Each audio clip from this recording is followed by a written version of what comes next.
It's Thursday already? Oh God, where did the week go?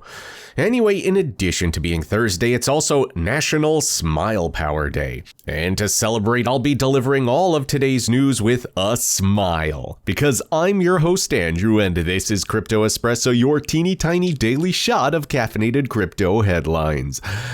This is hurting my face, I can't do this. First up, Apple has rejected the latest version of Zeus, a non-custodial Lightning-enabled Bitcoin wallet, citing the transmission of virtual currency without the necessary licenses and permissions as the primary reason for rejection. This decision came just a day after Apple's dispute with Damus, a decentralized social media platform that operates on the Nostr protocol. Damus's Zap feature, which allows users to send small amounts of Bitcoin over the Lightning Network to content creators as a token of appreciation, was the cause of Apple's ire. Apple has now turned its eye of Sauron to Zeus, demanding proof of the required licenses and permissions for the app to facilitate virtual currency transmission, or it will face rejection from the App Store. Zeus, which does not take custody of funds or private keys, is believed to be in violation of Apple's guidelines that require apps to provide proof of appropriate licenses for cryptocurrency transmission. However, legal experts argue that non-custodial wallets like Zeus should not be classified as money transmitters, a designation typically reserved for custodial wallets. Some hope for a compromise, as other non-custodial wallets currently exist in the App Store. The prior version of Zeus remains available, and it's unclear what changes were made to the new version. Bitcoin development nonprofit Brink has received a significant financial pledge of $5 million from Jack Dorsey's Start Small organization. The commitment of $1 million per year over the next 5 years will provide a strong foundation for Brink's mission of supporting Bitcoin developers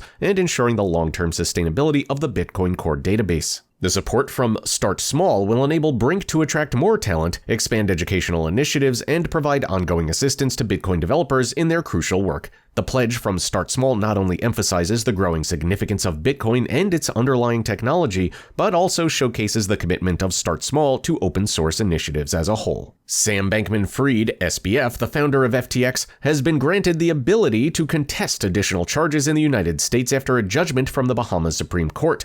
Following his extradition from the Bahamas, U.S. prosecutors sought to add more charges, including bank fraud and bribery, to SPF's rap sheet. However, SPF argues that he should have the right to challenge the additional charges before they're added to the charge sheet. The Bahamas Supreme Court granted him leave to commence proceedings for judicial review, stating that his claims have a real prospect of success. The judgment has caused a delay in adding the extra offenses until the legal process in the Bahamas is concluded. The review process will be expedited, although the court did not want to preempt the findings. However, the legal proceedings in the Bahamas could potentially extend beyond the planned October trial date in the U.S. A clever arbitrage bot made headlines by executing a flash loan worth $200 million in the DAI stablecoin from MakerDAO, generating a massive profit of $3.24 after transaction fees. The bot capitalized on MakerDAO's DSS Flash contract, which allows users to borrow DAI without incurring fees. Through the loan, the bot obtained 200 million DAI tokens and used them to borrow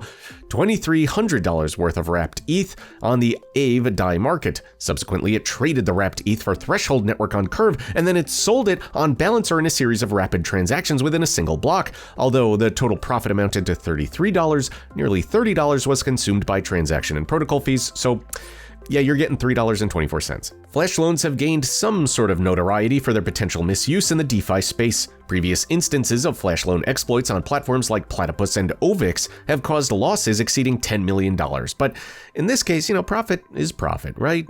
And finally, Miami Mayor Francis Suarez, known for his embracing of Bitcoin and efforts to position Miami as a crypto-friendly city, has entered the race for the Republican nomination for president. Suarez, who has been accepting his salary in Bitcoin, submitted the necessary paperwork to the Federal Election Commission to officially launch his campaign. Despite facing tough competition from prominent candidates like Donald Trump and Florida Governor Ron DeSantis, Suarez hopes to leverage his experience in leading Miami through the pandemic-induced tech worker exodus from Silicon Valley and New York, which resulted in several crypto firms relocating to his city. Suarez has been a vocal advocate for Bitcoin, emphasizing its potential to democratize wealth in America. He's explored the acceptance of taxes and payment of municipal employees in Bitcoin, and even introduced Miami Coin, a cryptocurrency built on the Bitcoin-adjacent blockchain called Stacks.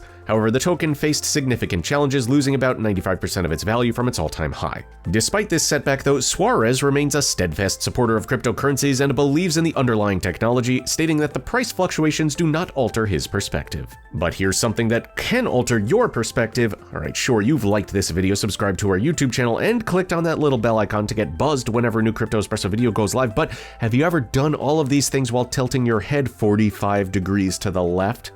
Let me tell you, it's a brand new experience. Thoughts on today's episode? Why not drop me a line in that comment section below, because I read those comments and they definitely keep me up at night. Questions about our headlines or crypto in general? Take that plunge and ask Alex in the description below. Alex is always a great resource for all things Web3 and the metaverse, and that about does it for today. As always, I've been your host Andrew, these have been your headlines, and we'll see all of your beautiful shining faces tomorrow.